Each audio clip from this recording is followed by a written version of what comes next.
भी और नमो नमः। कक्षा में उपस्थित सभी सदस्यों का आदर सहित यथायोग्य अभिवादन एवं स्वागत भी। सभी सदस्य अपने अपने इष्ट देव का ध्यान करें। माता गायत्री के मंत्रों का एक बार उच्चारण अवश्य कर ले। साथ ही अपने प्रेरणा के स्रोत एवं अपने गुरुजनों को भी अंतर्मन से अभिवादन कर ले। हम लोगों के द्वारा नियमित रूप से प्रतिदिन कुंडली फलादेश पर आधारित कक्षा आयोजित की जाती है। आज की कक्षा में हम सभी दशमांश कुंडली का फलादेश कैसे करें इस विषय वस्तु पर आधारित कक्षा हुई। पूर्व की कक्षाओं में हम लोगों ने दशमांश कुंडली के प्रथम भाव, दूसरे भाव, तीसरे भाव का फलादेश कैसे करें इस विषय वस्तु पर हम लोगों ने क्लास किया था। आज की कक्षा में हम लोग चौथे भाव से आगे का अध्ययन करने का प्रयास करेंगे। तो सामान्यतः लग्न कुंडली के चौथे भाव से हम सभी क्या देखते हैं, तो लग्न कुंडली के चौथे भाव से सामान्यतः हम लोग यह सुख का भाव है। चौथे भाव को सुख भाव भी कहा जाता है। तो हमारे सुख या दुख मिलना, अनुभव होना, सुख अनुभव होना या दुख अनुभव होना, चौथे भाव से। अब अच्छा मकान है, अच्छे वाहन हैं, अच्छे मित्र हैं, चौथे भाव से घर का भी विचार किया जाता है। घर का माहौल अच्छा है तो सामान्यतः हमारा जीवन, हम खुशी का अनुभव करेंगे ना। आज की कक्षा में प्रत्युत्तर देने के लिए आनंद कुमार जी हैं, अपर्णा जी हैं, चंदन जी हैं एवं विशाल शर्मा जी। आप लोग अन्य सभी का माइक बंद है, तो आप लोग ही प्रत्युत्तर देंगे जिन लोगों का नाम मैंने कहा, आनंद जी, चंदन जी, अपर्णा जी एवं विशाल शर्मा जी। गुरु जी, मैं थोड़ी देर बाद चला जाऊंगा बच्चे को छोड़ने के लिए स्कूल। ठीक है, हमें आपका रूटीन मालूम है। और लोग तो हैं जी मनीषा, हाँ मनीषा गुप्ता जी भी अपना विचार दे सकती है। नमस्कार गुरुजी। आशीर्वाद। तो गुरुजी तो सबका माइक ओपन कर दीजिए, मेरी विनती है। तो अच्छा लगता है गुरुजी, क्योंकि सब पार्टिसिपेशन होता है, अच्छा लगता है। किसी का बंद क्या करना सर, सब लोग अपना अपना विचार रख सकते हैं सर। मेरी विनती है, अगर आप उचित लगे तो। चलिए ठीक है, सभी का माइक खुला हुआ है। जी जी, धन्यवाद गुरुजी, धन्यवाद। माइक खुला हुआ है।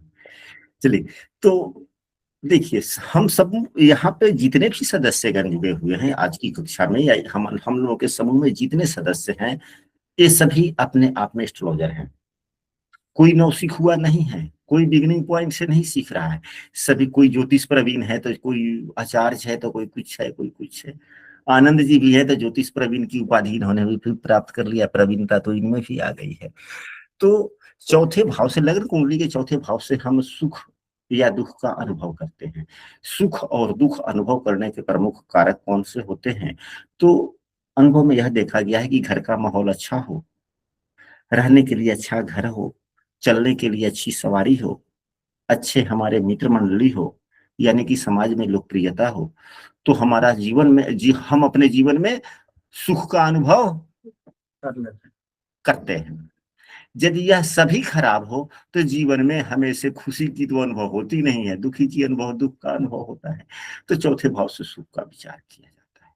ठीक इसी प्रकार दशमांश कुंडली के चौथे भाव से भी सुख का विचार किया जाता है, संतुष्टि का विचार किया जाता है। लग्न कुंडली में और वर कुंडली में कोई अंतर नहीं है, केवल अपनी मानसिक विकास का अंतर है। जिसका जितना मानसिक डेवलपमेंट होता चला जाता है, उतना वह सफल होता चला जाता है। ये नहीं कि वर कुंडली का फलादेश कठिन है, नहीं। लग्न कुंडली का फलादेश समझ लिए, वर कुंडली का भी फलादेश समझ लिए, दोनों में कोई अंतर नहीं है। अब यह डिटेल कुंडली किस चीज का है, तो हमारे कर्मों का है। तो हम अपने कार्यों से अपने आप को संतुष्ट रह पाएंगे या नहीं रह पाएंगे, भावनात्मक संतुष्टि मिलेगी या नहीं मिलेगी, इसका विचार किया जाता है। अब इस उदाहरण कुंडली में आप लोग अपने अपने भी दशमांश कुंडली के चौथे भाव को देखेंगे कि क्या वह चौथा भाव अच्छा है, चौथे भाव से केंद्र में अच्छे ग्रह हैं, चौथे भाव से शुभ भाव में अच्छे ग्रह हैं, तो भावनात्मक संतुष्टि मिलेगी। अब इस उदाहरण कुंडली के चौथे भाव में सूर्य देव अपने मित्र राशि के हैं, अच्छा हो गया। सूर्यदेव भी पुरुष ग्रह, राशि भी पुरुष, यहाँ भी एक रूपता मिली। सूर्य भी अग्नि तत्व के, राशि भी अग्नि तत्व का, यह भी हो गया। सभी कुछ तो अच्छा ही। सूर्य से केंद्र में, सूर्य के दशम भाव में, सूर्य से केंद्र में देवगुरु बृहस्पति एवं चंद्रमा है। सूर्य से तीसरे भाव में, यदि हम चौथे भाव को ही लग्न बनाते हैं तो चौथे भाव से तीसरे भाव में राहु है। तीसरे भाव का राहु राजयोग देता है, यह भी उत्तम है। चौथे भाव से पंचम भाव में मंगल स्वगृही है, यह भी अच्छा हो गया। सभी तो अच्छे हैं। चौथे से छठे भाव में पापग्रह है, तो छठे भाव में पापग्रह अच्छे फल देते हैं। यानी कि व्यक्ति यह जो काम करेगा उससे सामान्यतः संतुष्टि से करेगा, संतुष्ट रहेगा अपने कार्यों से। हालांकि कॉमनली यह देखा जाता है कि कोई भी व्यक्ति अपने कार्यों से कभी संतुष्ट नहीं होता। हम आप सबों को यहाँ पर तो थोड़ा सा यह बात कहना अतिशयोक्ति होगी, अधिक हो जाएगा, लेकिन हम कह लेते हैं, ब्रह्मांड का सबसे अच्छा कार्य कौन सा है? ब्रह्मांड का सबसे अच्छा कार्य पढ़ना एवं पढ़ाना, पढ़ना एवं पढ़ाना। इससे भी अच्छा कोई काम होता है क्या? नहीं गुरुजी, पठन पाठन कार्य तो सब उत्तम कार्य है। फिर भी जब हम यह काम करते हैं तो मन में संतुष्टि तो रहती है, लेकिन ज्यादा कदा हम भी ये हो जाते हैं कि बेकार है, बड़ा टेंशन होता है, बहुत टेंशन होता है। दिन भर पढ़ते पढ़ते थक जाते हैं, शाम में कोई व्यक्ति पूछता है कोई बात, माथा झुंझला जाता है कि नहीं अब आज नहीं, कल दिन में पूछना, 9-10 बजे आना फिर। तो यह तो सामान्य सी बात है कि किसी भी व्यक्ति को। लेकिन हाँ, इसमें ओवरऑल अगर चौथा भाव ठीक है तो व्यक्ति अपने कार्यों से संतुष्ट रहता है। आप लोग भी अपने अपने कुंडली में देखें कि आपका चौथा भाव कैसा है। हाँ अपर्णा जी बोले। गुरुजी, अगर चौथे भाव से केंद्र में राहु केतु हो तो फिर तो वो अच्छा नहीं माना जाएगा ना? नहीं, नहीं माना जाएगा। मतलब किसी भी भाव से केंद्र में, यह एक प्रारंभिक बेसिक सूत्र है कि जिस भाव से केंद्र में अगर पापग्रह हो, सामान्यतः अच्छा नहीं माना जाता। वह भाव अच्छा नहीं माना जाता। जिस भाव से केंद्र में शुभग्रह ही हो केवल, वह भाव अच्छा माना जाता है। जिस भाव के त्रिकोण में अच्छे ग्रह हों, अच्छे माने जाते हैं। अब यहाँ से त्रिकोण में देखिए ना, मंगल देव स्वराशि के हैं, पापग्रह हैं, तो क्या हुआ, अपने स्वराशि के हैं, ठीक हो गया। अगर बुध भी है तो बुध चतुर्थे से एवं सप्तमे से, यानी कि केंद्र भाव का स्वामी, चौथे भाव से केंद्र भाव का स्वामी त्रिकोण भाव में है जी। अब यह अष्टम भाव है यहाँ का, लग्न का। लग्न के लिए अच्छा नहीं है, लेकिन लग्न के लिए भी यह अच्छा है, क्योंकि स्वराशि के ग्रह किसी भी भाव में कभी भी अनिष्टता नहीं देते। हाँ अरविंद मित्तल जी बोला जाए। सर, क्या चतुर्भाव को देख के और इसके केंद्र त्रिकोण के मतलब ग्रहों को देखकर हम ये कैसे जान सकते हैं कि इसको किस कार्य से संतुष्टि मिलेगी? हाँ नहीं, कैसा कार्य करेगा वह तो दशम भाव, जी। कैसा कार्य करेगा वह दशम भाव। अब जो दशम भाव बतलाएगा वह कार्य यह व्यक्ति करेगा तो उससे संतुष्टि होगी कि नहीं होगी, तो संतुष्टि से होगा। अपने कार्यों के बल पे इसे प्रसिद्धि मिलेगी। चौथे भाव से यह देखेंगे कि इसको अपने कार्यों के बल से प्रसिद्धि मिलेगी कि नहीं मिलेगी।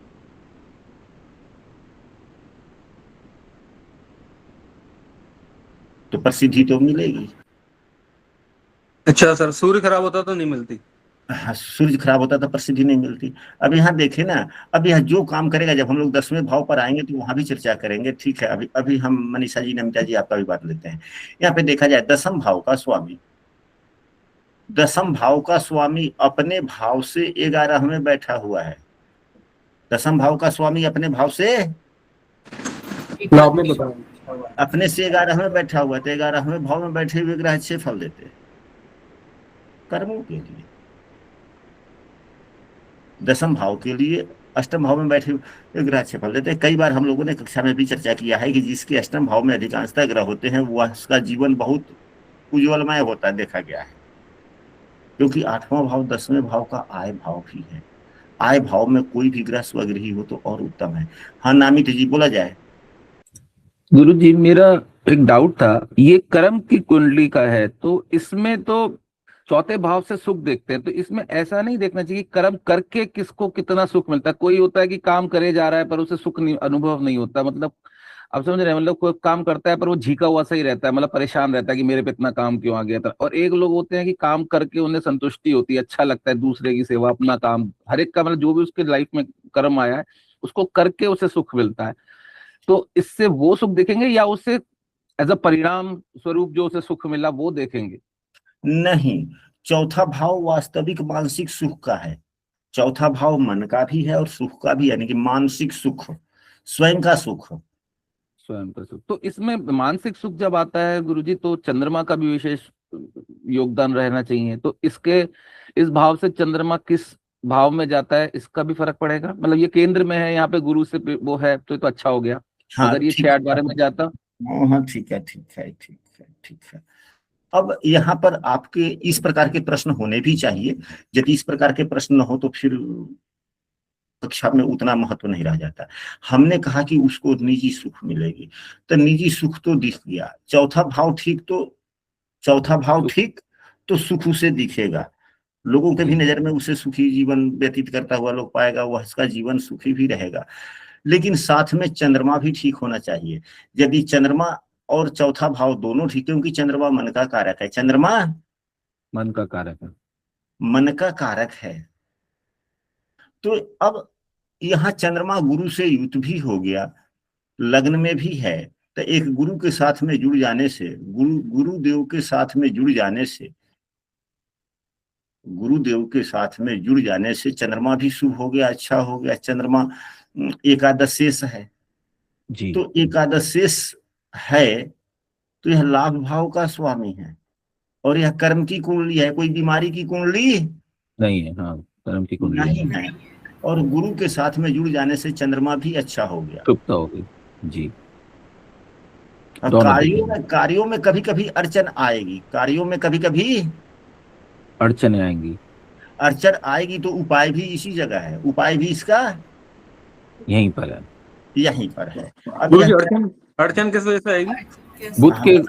बुध के उसमें है घर भाव में, इसलिए। क्योंकि बुध की राशि में है,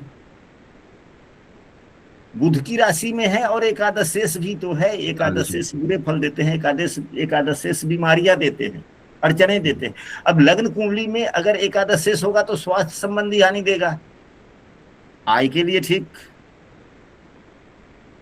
अब यहाँ पे यही चंद्रमा एकादश शेष हो गया कर्म कुंडली में, आय तो यह देगा, आय देने का काम है। तो आय में यह बीमारी भी देगा, यानी कि कार्यों में अड़चन देगा, शरीर में बीमारी नहीं देगा ये। अब क्योंकि एकादश शेष है ना, तो एकादश शेष तो अड़चन देगा ही, एकादश शेष तो बुरे फल देते ही है ना। जी गुरुजी। आय तो देंगे, लेकिन आय के साथ कुछ अड़चन भी होगी। अड़चन होगा, क्यों होगा? तो यह बुध की राशि में है, चंद्रमा थोड़ा खराब हो गया। लेकिन अब चंद्रमा को सहयोग कौन कर रहा है? बृहस्पति। तो बृहस्पति को मजबूत कर लिया जाए। यानी तो बृहस्पति को मजबूत कैसे किया जाएगा? तो यहाँ पे पूजा पाठ करने की आवश्यकता नहीं है, कोई लाभ नहीं। पूजा पाठ करने से हमें नहीं कहते कि पूजा पाठ का लाभ नहीं मिलता, लाभ तो पूजा पाठ के सदैव मिलते हैं, लेकिन उससे भी ज्यादा लाभ कैसे मिलेगा? वह जिसके साथ में है उसके सहारे हम अपना काम कर लेना।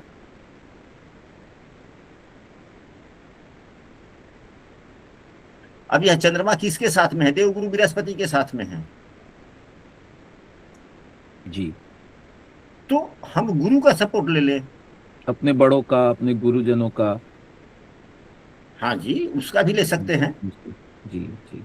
ये तो अपने से बड़ों का, अपने गुरुजनों का, ये तो सबके लिए हो गया, ये तो बेसिक नियम हो गया जी। अब बिबली नियम में आ जाइए कि गुरु है कौन?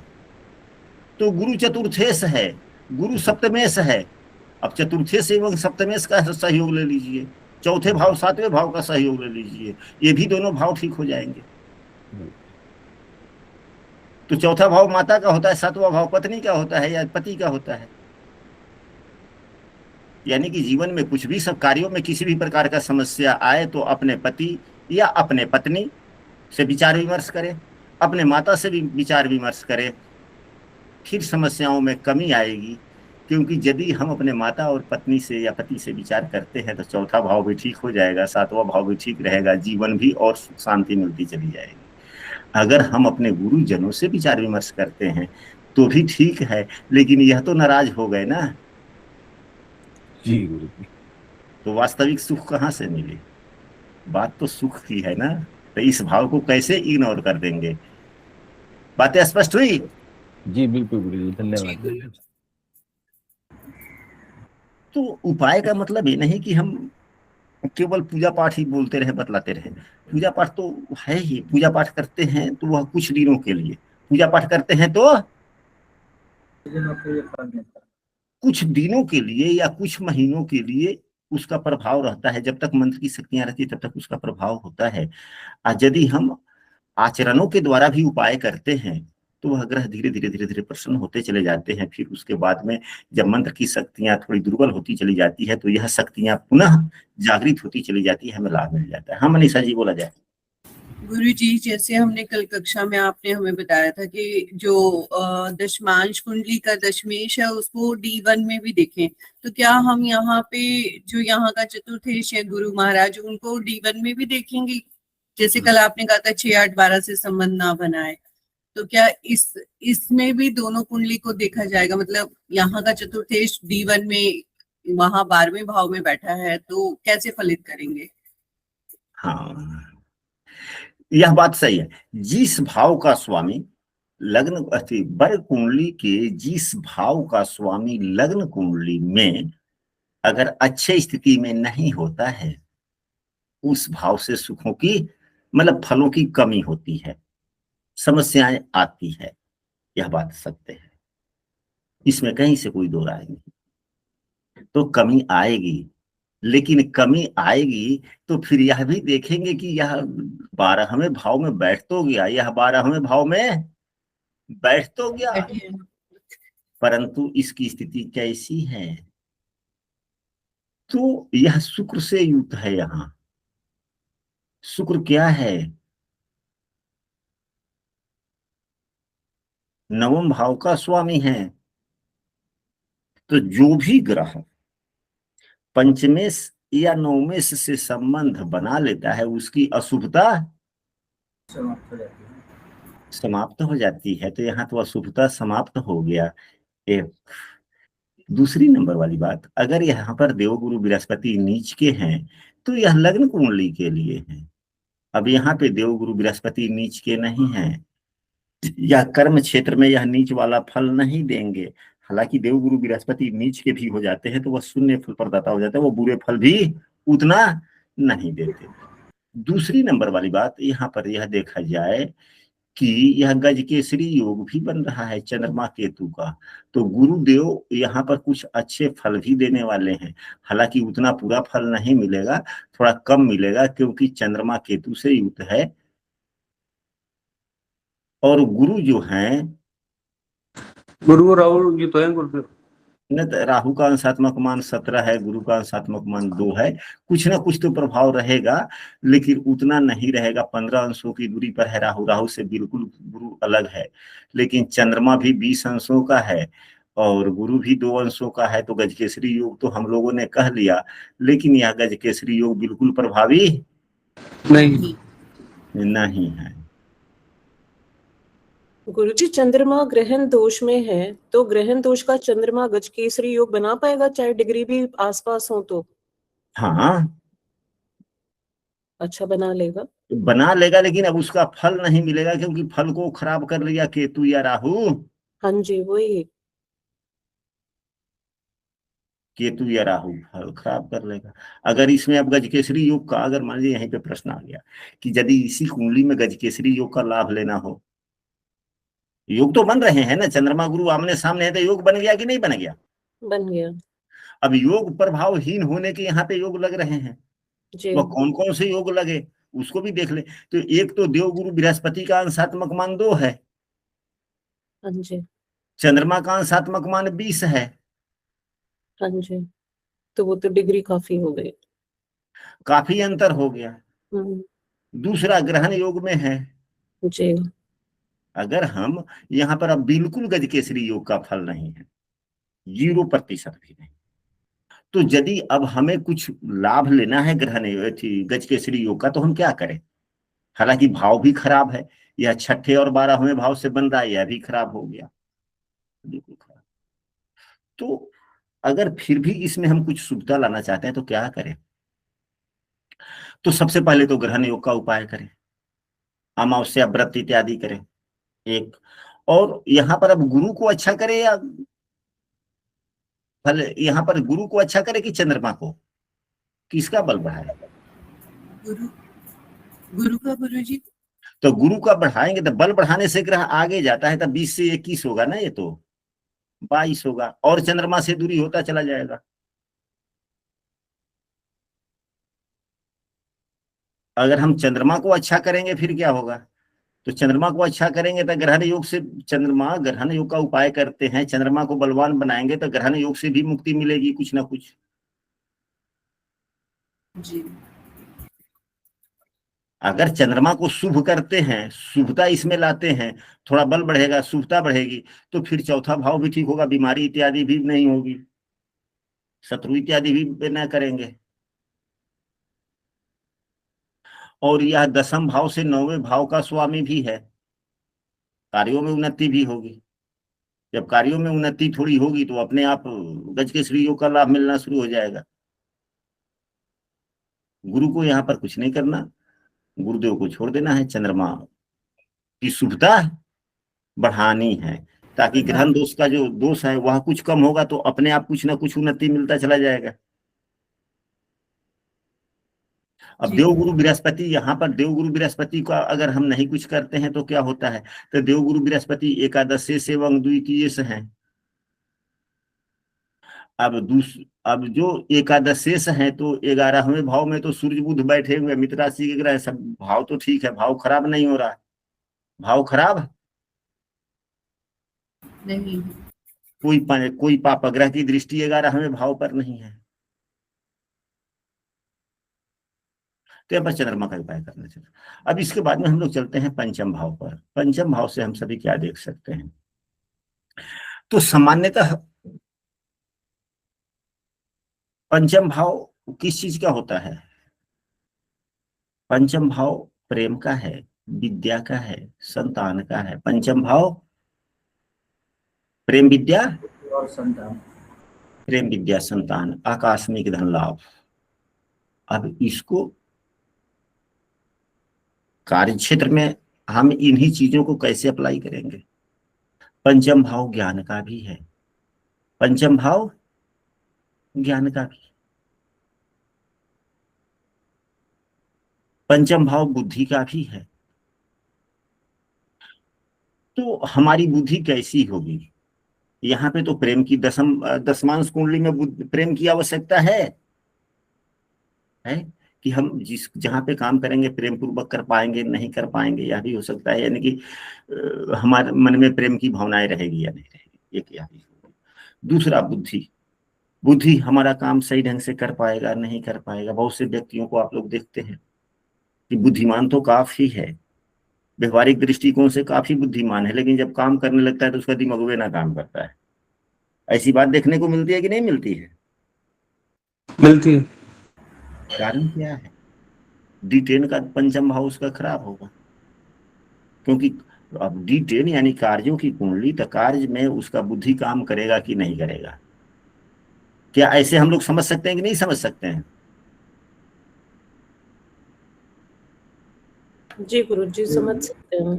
जी तो अब यहाँ पर देखा जाए, इस उदाहरण कुंडली में जो पंचम भाव के स्वामी हैं अपने भाव से पंचम बैठ गए, एक त्रिकोण भाव का स्वामी दूसरे त्रिकोण भाव में बैठा, एक त्रिकोण भाव का स्वामी दूसरे त्रिकोण में भावटा, भावत भाव के हिसाब से भी पंचम से पंचम बैठा, अच्छा है। पंचम से पंचम बेटा अच्छा है, भाव तो अच्छा हो गया, परंतु देवगुरु बृहस्पति की यहाँ पर नीच की दृष्टि है। देवगुरु बृहस्पति की नीच की दृष्टि है। यह उतना उत्तम नहीं हुआ। हम अपने कार्यों में जो उतनी समझदारी जो उपयोग करेंगे, करना चाहेंगे, करना चाहेंगे, चाह व्यक्ति में होगी। भाव अगर अच्छा है तब व्यक्ति के चाह को दर्शाता है। भाव अच्छा है तो वह व्यक्ति के फिजिकली चाह को दर्शाता है। अपना बुद्धि लगाने का प्रयास यह करेगा, परंतु बुद्धि उतना काम,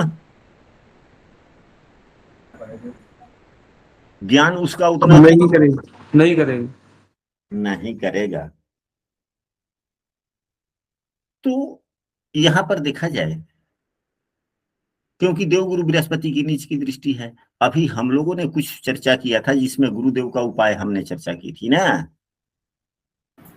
जी।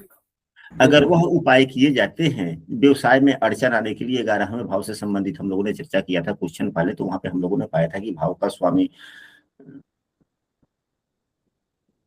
यहाँ पर चंद्रमा जो बना एकादश से अड़चन लाएगा, तो वह अड़चन ठीक नहीं है। तो इसके लिए थोड़ा सा इसको सहयोग कौन कर रहा है? गुरु कर रहा है। गुरु को थोड़ा अच्छा कर लेंगे, तो गुरु को थोड़ा जब अच्छा करेंगे तो फिर इनकी दृष्टियां जो नीच की है, जो शून्य फल दे रहे हैं, जब इनका उपाय करेंगे तो कुछ तो प्रसन्न होंगे। जब प्रसन्न होंगे तो कुछ तो लाभ मिलेगा कि नहीं मिलेगा? जी। तो यहाँ पर यह हो गया कि अभी इस कुंडली में दो अड़चने आई कि हम जब काम करेंगे, काम करना चाहेंगे, लेकिन आय में अड़चन हो सकती है। आय थोड़ा कम बेसी हो सकता है, कभी ज्यादा कदा नुकसान भी हो सकती है, क्योंकि चंद्रमा एकादशेष होकर के लग्न में बैठा। व्यवसाय के कार्यों में अड़चने आ सकती है, क्योंकि 10वां भाव जो लग्न है वह डेवलपमेंट है। लग्न क्या है? डेवलपमेंट है। लग्न जैसे शरीर हो गया, तो शरीर का विकास कहाँ से देखेंगे? लग्न से देखेंगे। उसी प्रकार दशमांश कुंडली है, दशमांश कुंडली के 10वें भाव से हम क्या काम करेंगे यह देखेंगे। डेवलपमेंट उसका कहाँ से देखेंगे? तो दशमांश कुंडली के लग्न से देखेंगे, तो डेवलपमेंट में बाधा आएंगे। तो डेवलपमेंट में बाधा आएगी तो इसका उपाय कैसे करेंगे? वह जिसको सहयोग, जो इसे सहयोग दे रहा है उसको बलवान करेंगे। तो जब हम गुरु को बलवान करेंगे तो हमारे परिवार जनों का भी सहयोग हो जाएगा, हमारे जीवन साथी का सहयोग हो गया। और जब समस्याएं आएंगी, कुछ गुरुजनों से भी विचार विमर्श करेंगे। देवगुरु बृहस्पति प्रसन्न हो गए, तो जब देवगुरु बृहस्पति प्रसन्न हो जाएंगे तो हमारी निजी बुद्धि भी थोड़ा काम करने लगेगी, करने लगेगा। अड़चन समाप्त, एक ही ग्रह के माध्यम से। और यदि हम यहाँ देवगुरु बृहस्पति का उपाय कर रहे हैं तो देवगुरु बृहस्पति एकादशेष एवं द्वितीयेश होकर के, यानी कि यह संपूर्ण जीवन के इच्छा भाव के स्वामी हो गए। तो संपूर्ण जीवन का जो सार्वभौमिक जो हम इच्छा रखते हैं वह भी सामान्यता ठीक ठाक होगा। चलिए, हम लोगों ने तो यहां तक कहा। चौथे पांचवें भाव के बारे में। छठे भाव से क्या देखते हैं? छठा भाव क्या है? लग्न कुंडली के छठे भाव से क्या देखते हैं? जीवन की समस्याएं, बीमारियां, शत्रुता, कर्ज, यही प्रमुख तीन भाव, तीन चीज। तो यहाँ पर छठा भाव, क्या समस्याएं आएंगी? तो छठा भाव खराब होगा तो अब इसमें बीमारी आएगी। तब बीमारी किस चीज में आएगी? शरीर में या कार्यों में? कार्यों में। कार्यों में समस्याएं आएंगी। छठा भाव जितना खराब होगा उतना ही कार्यों में समस्याएं आएंगी। हम जो काम कर रहे हैं उस कार्यों में हमारे प्रतिद्वंदी हमें काफी पीछा करेंगे। हम प्रतिद्वंदी से परास्त हो सकते हैं, हमारा कार्य खराब हो सकता है। जैसे दुकान ही कर लिए किसी भी चीज का, जैसे मेडिकल का दुकान कर लिए, अगल बगल में कोई दूसरा दुकानदार भी मेडिकल का किए हुआ है, तो भाई प्रतिस्पर्धा बढ़ जाएगी, हमारे ग्राहकों को वह तोड़ लेगा। हुआ ना, इसी को कहते हैं ना शत्रुता। तो यदि छठा भाव खराब होगा तो व्यवसाय की बीमारी यही हो गई कि अपना कस्टमर जो है वह नया बढ़ नहीं रहा है, पुराने कस्टमर जो भी है टूट बढ़ रहे हैं, वह बीमारी। कर्ज लेकर के हम काम कर सकते हैं तो कर्ज से स्थिति हमारी खराब होगी या अच्छी होगी इत्यादि। तो छठा भाव खराब होगा तब। तो छठे भाव का स्वामी को देखें, छठे भाव के स्वामी कहाँ हैं, क्या खराब तो नहीं है। तो इस उदाहरण कुंडली में छठे भाव के स्वामी अच्छी स्थिति में है, छठे से चौथे भाव में भी बैठे, लग्न कुंडली के भी नवम भाव में बैठे, अपने मित्र की राशि में बैठ गए, अच्छा हो गया। मित्र से तत्कालिक मित्रता भी हो गया, अति मित्र हो गया, यानी कि भाव का स्वामी ठीक है, भाव का स्वामी ठीक है। छठा भाव ठीक हो गया। छठे भाव में पापग्रह भी राहु बैठे हुए हैं, तो छठे भाव में यदि कोई पापग्रह बैठता है तो अच्छा फल देता है। तो इनको संघर्ष समस्याएं कम है। पार पा लेगा अगर आएगी तो, हाँ जी, मतलब निकल जाएगा अगर आएंगी तो समस्या निकल जाएगा। अब देखिए ना, जो भी काम यह शुरू करेगा उसमें डेवलपमेंट होता चला जाएगा, क्योंकि लग्न में ही गज केसरी योग बना हुआ है, लग्न में ही गज केसरी योग बना हुआ है। यह किसी हमारे स्वजन की ही कुंडली है या क्लास के सदस्य की कुंडली, हमें याद भी नहीं है कि किसकी कुंडली है, लेकिन कुंडली ठीक है। हाँ दादा प्रणाम। प्रणाम। समाचार ठीक बा। हाँ सब ठीक बा, बोला कोई विशेष बात हो तो।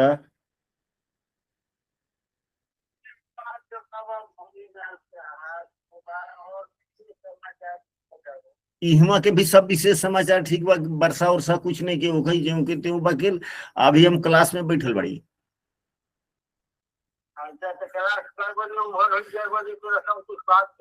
हम अपने फोन कर लेबो 8:30 बजे के आसपास में। अच्छा ठीक बा, तू फोन कर जाऊंगा। तो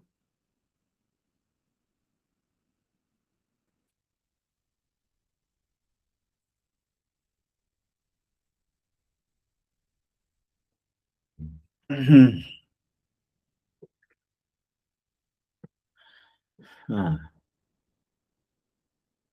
तो सामान्यतः इनके लग्न भी ठीक है, छठा भाव भी ठीक है, यानी कि जो व्यवसाय यह शुरू करेंगे।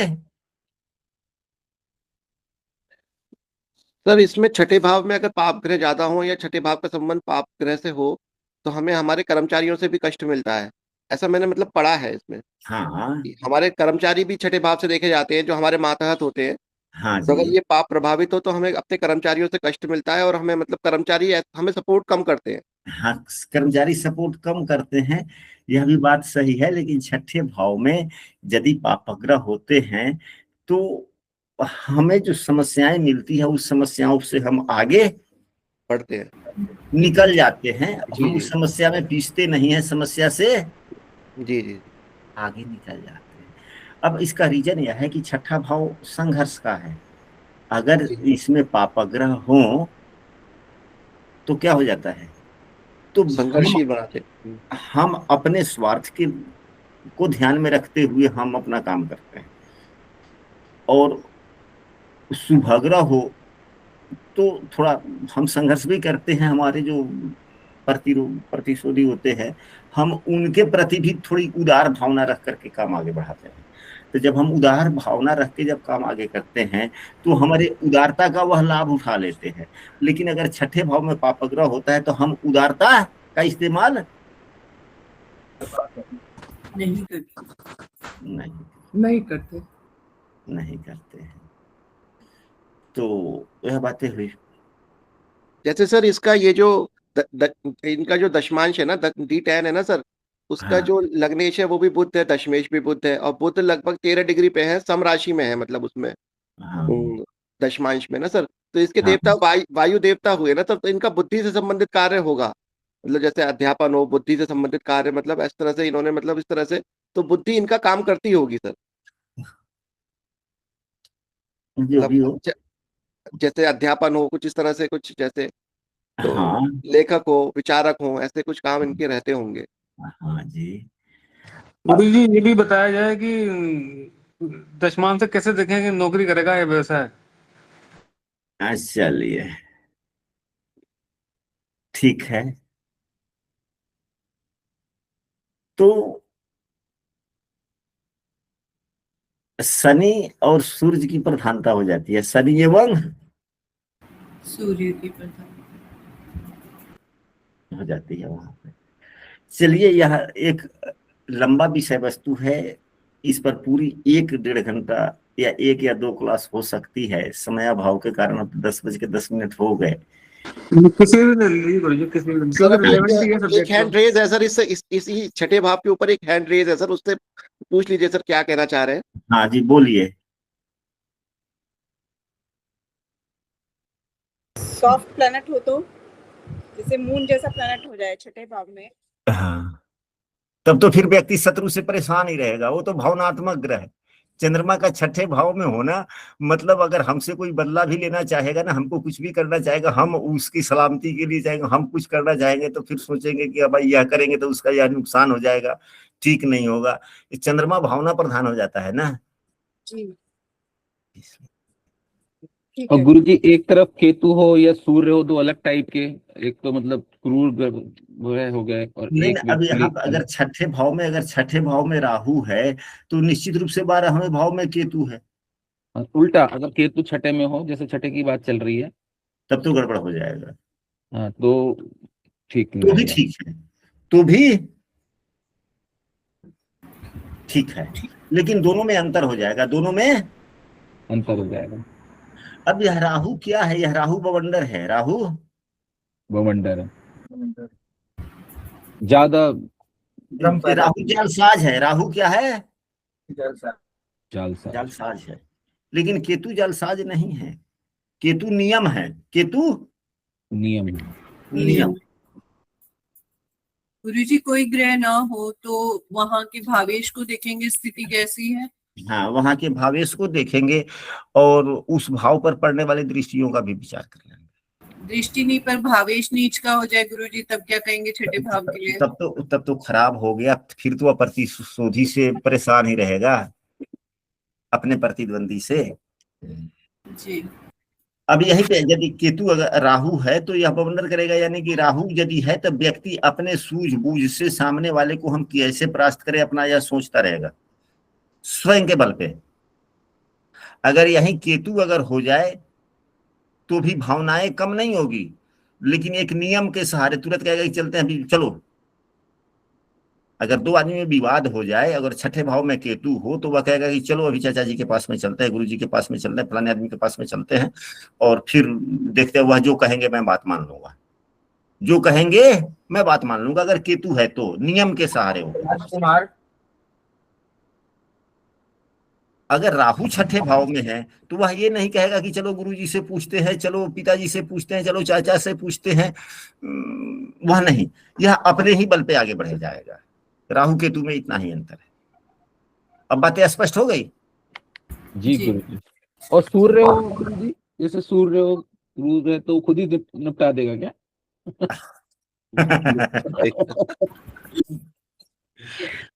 अरे सर भाई एक्चुअली अगर सूर्य होगा तब तो अपने आप में महान हो गया ना। सूर्य तो वही सभी मैं कह ग्रहों का राजा है, उसकी वाणी ही इतनी प्रभावशाली होगी कि इसके बातों का जवाब ही नहीं दे पाएंगे सामने वाले। नहीं, ये बात है सर, ये बात तो है सर। अगर छठे में सूर्य होगा तो वो प्रभावशाली होगी उसकी वाणी, प्रभावशाली होगा। क्रोधित भी होगा, क्रोधित भी होगा, एक बार ऐसा वाणी बोलेगा कि उसके वाणी का जवाब ही नहीं दे पाएगा। उससे दुश्मन डरते ही होंगे, मतलब वो आएंगे ही नहीं सामने। गुरु जी अगर लगती चंद्रमा होगा तो उलझता चला जाएगा, चंद्रमा होगा तो उलझता चला जाएगा। मंगल होगा तो एक के बार अगर वो सामने वाला व्यक्ति हल्का बोलेगा तो यह उससे चौगुना रोष में बोल देगा। मंगल होगा तो शारीरिक बल का भी प्रयोग कर सकता है, शारीरिक बल का लोग प्रयोग कर ही लेता है। चलिए अच्छा, अगर बुध हो जाएगा तो वाणी की चतुरता से समस्याएं तो आएगी, अपने ही स्वयं के द्वारा वाणी से उलझेगा भी और अपने ही वाणी से फिर निकल भी जाएगा। अगर देवगुरु बृहस्पति हो गए तो अपने ज्ञान से, अपने स्वयं के विवेक से बड़े प्रेम पूर्वक निकल जाएगा, और इसके प्रतिद्वंदी होंगे, इसी से अकल सीखेंगे और इसी पर अप्लाई भी कर लेंगे। तो जी यह छठे भाव में कौन से ग्रह हैं, उनके गुण धर्मों के आलोक में हम सभी छठे भाव की विवेचना करते हैं। प्रभाव की विवेचना करते हैं। अच्छा, अब इसके बाद में एक महत्वपूर्ण चीज कि दशमांश कुंडली में शनि एवं सूर्य, सूर्य क्या है, हमें मान सम्मान प्रतिभा इत्यादि देते हैं, मान सम्मान प्रतिभा इत्यादि सूर्य देव देते हैं। यदि दशमांश कुंडली में सूर्य देव अच्छे हों और दायित्वों का निर्वहन हमें शनि देव देते हैं, कर्तव्य हमें शनि देव देते हैं, हमें काम शनि देव देते हैं, प्रोफेशन शनि देव देते हैं, सूर्य और शनि की स्थिति अच्छी हो, जितनी अच्छी होगी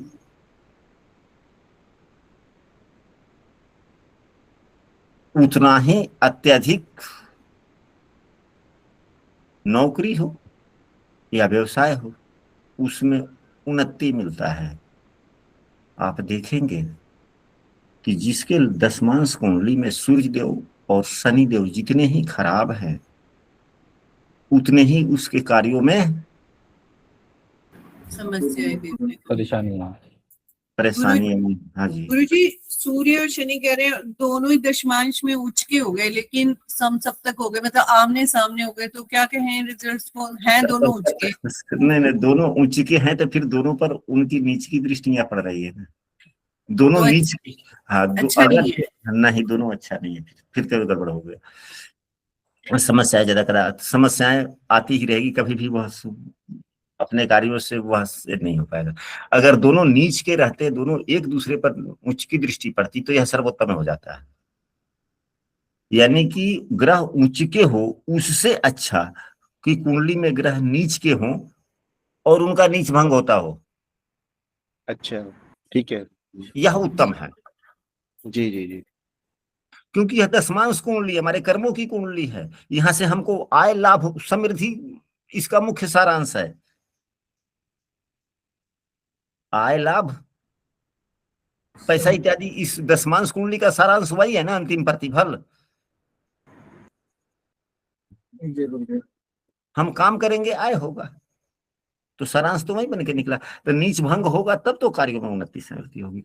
अगर उच्च का है ही लेकिन उस पर नीच की दृष्टि पड़ गई तो दोनों एक दूसरे को नीच कर रहे हैं, दोनों एक दूसरे को खराब कर रहे हैं, दोनों ही बलवान है लेकिन दोनों एक दूसरे को खराब कर दे रहे हैं, अच्छी स्थिति नहीं। तो दशमांश कुंडली में सूर्य और शनि का जितना अच्छा स्थिति होता है उतना ही अच्छा लाभ होता है। यदि दशमांश कुंडली के सूर्य शनि का कुंडली के छठे, आठवें, 12वें भाव के स्वामी से संबंध हो जाए तो अच्छी बात नहीं है। यदि सूर्य ही द्वादशेष हो या खष्टेश हो, अच्छी स्थिति में हो तो भी अच्छा ही है, कोई भी भाव खराब नहीं होता।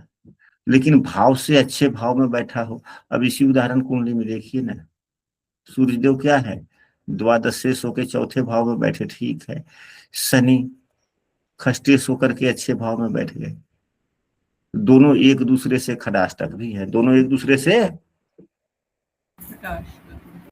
खडाष्टक भी है। यहाँ तो सूर्य शनि भी गड़बड़ है ना, सूर्य शनि का परस्पर संबंध भी नहीं है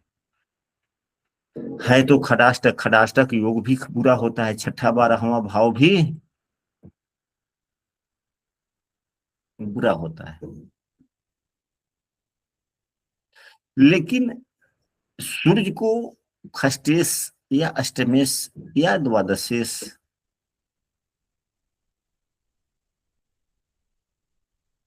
का उतना दोष नहीं लगता। जब सूर्य को अष्टमेश का दोष नहीं लगेगा तो द्वादशेश का दोष कहाँ से लगेगा? कुछ अगर दोष लगता भी है तो कुछ कम हो गया। साथ में अगर शनि खष्टेश है तो भाग्य भाव का दशमेश भी तो है, जिस भाव में बैठा है उस भाव से दसवें का स्वामी भी तो है, तो दशमेश यदि लग्न में बैठ जाता है तो अच्छा ही है। किसी भी भाव में अपने स्वराशि या मित्र राशि का ग्रह हो तो भी तो अच्छा ही है, तो भी तो अच्छा ही है।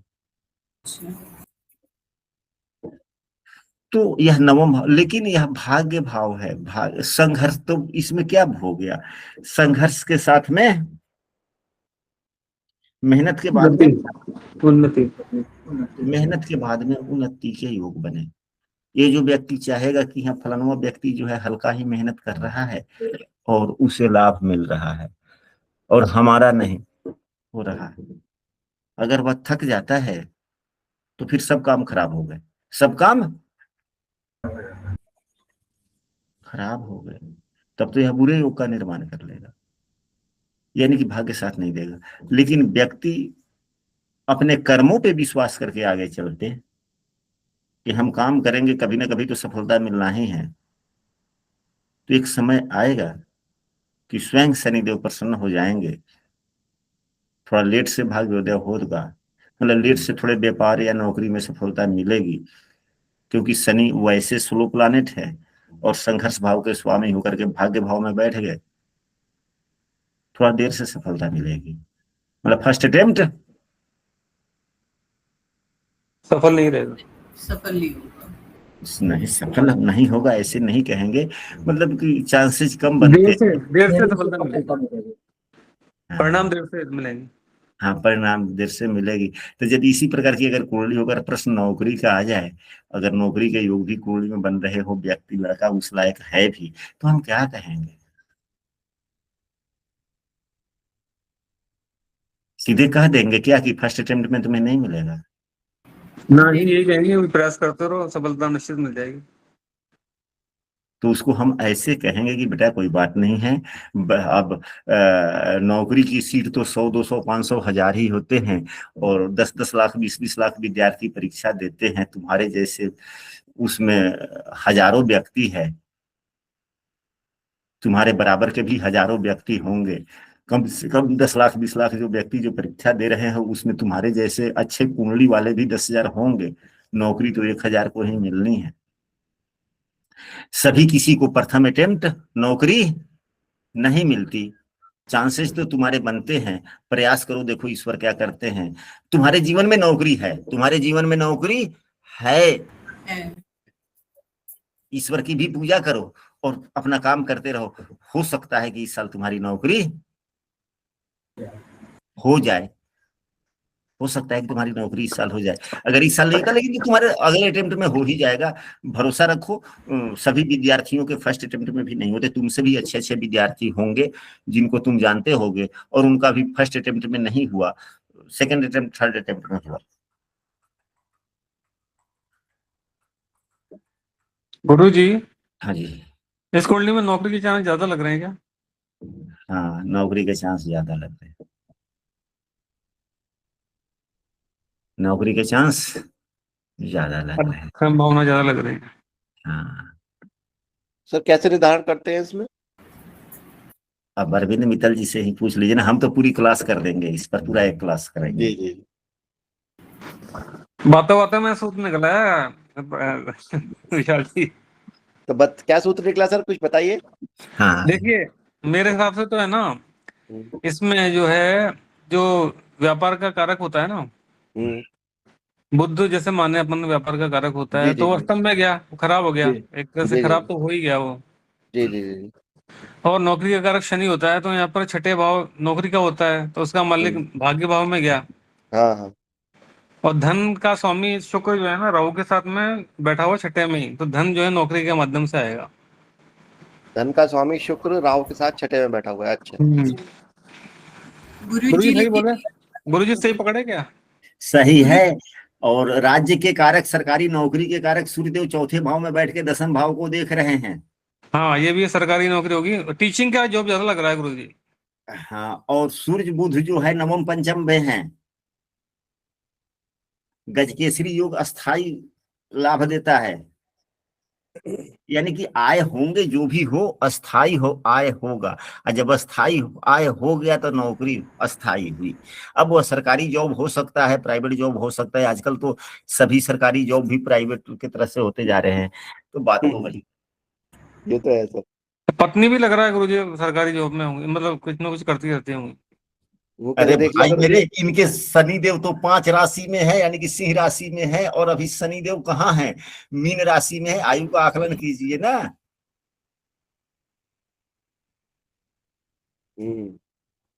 यह एक विद्यार्थी की कुंडली है। हाँ मतलब जब विवाह होगा उस टाइम की बात हो रही है, हाँ, यह जब दाम्पत्य 2027 बनेगा। में यह विद्यार्थी आईआईटी की तैयारी कर रही है। अभी मुझे ध्यान आया, यह विद्यार्थी आईआईटी की तैयारी कर रही है। 16 वर्ष की है सर, 16 वर्ष की है, 16-17। हाँ, और अगले साल जो है आईआईटी का मेन और एडवांस एग्जाम देगी। उम्र का निर्धारण सर राहु से जब अच्छा हो जाता है सर, क्योंकि राहु एक चक्कर 18 वर्ष में लगाता है ना सर। हाँ, तो राहु कभी वक्री चलता है, कभी मार्गी चलता नहीं, बहुत कम। मतलब तो अब शनि मार्गी वक्री करके ना सर थोड़ा सा एक आध साल का वो दे देता है, भ्रम दे देता है, हाँ, 1-2 साल का। हाँ। जी सर। तो विशाल जी कैसे राहु का बताया, थोड़ा बता दीजिए। देखो अभी राहु इसका 10वें भाव में बैठा हुआ है ना बहन जी। जी अब राहु वक्री चलेगा, तो अगर राहु 10वें भाव में जब आएगा वक्री चलते हुए पूरा एक चक्कर लगाएगा तो 18 वर्ष हो जाएगा। 18 वर्ष 3-4 महीने 6 महीने के आसपास इसका आयु हो जाएगा। अब राहु 11वें भाव में है अभी, तो उससे लगभग 1 साल कम है आयु, 1.5 साल ना। हाँ जी, ठीक है ना, क्योंकि राहु उल्टा चलता है ना बहन जी। तो जी राहु जी एक भाव पीछे है अभी अपने से, तो अब पूरा चक्कर लगा देता तो 18 वर्ष इसकी आयु हो जाती। जी। जी, अगर ऐसे 2 चक्कर लगा लेगा, इससे आप शनि से इसका वो कर लीजिएगा कि भाई 18 हो सकती है, 36 हो सकती है, या 54 हो सकती है। वो शनि उसके आसपास हो सकती है, वो फिर शनि से उसका निर्धारण कर सकते हैं आप। अब यहाँ पे देखिए ना, शनि कितने अंशों का है, शनि 28 अंशों का है। तो हाँ। जब शनि यहाँ से 28 अंश से यहाँ 28 अंश, यानी कि 1 2 3 4 5 6, अब यहाँ से 28 अंश पार कर गया है, यानी कि 15 वर्ष से अधिक हो गया। यहाँ 28 अंश से ज्यादा हो गया, तो यह 15 वर्ष से अधिक हो गया। लेकिन अब इस मीन राशि में शनि का अंशात्मक मान कितना है, तो शनि का अंशात्मक मान 20 के आसपास है सर। 20 अंश है। जब शनि 28 अंश का हो जाएगा मीन राशि में, तो 17.5 वर्ष पूरे हो जाएंगे। जी जी, अभी 1 साल कम है। तो अभी 20 अंश है, यहाँ 28 अंश है, तो 8 महीने जी जी जी कम है। लगभग शनि 1 महीने में 1 अंश चलता है, जी तो 17.5 वर्ष में 8 महीने कम है, यानी कि 16 वर्ष 10 महीने हो गए आयु। जी जी जी, बिल्कुल बिल्कुल। अब 16 वर्ष 10 महीने हो गए, तो अब वह कौन सा महीना रहा होगा, तो सूर्य से पता चलेगा। जी जी जी।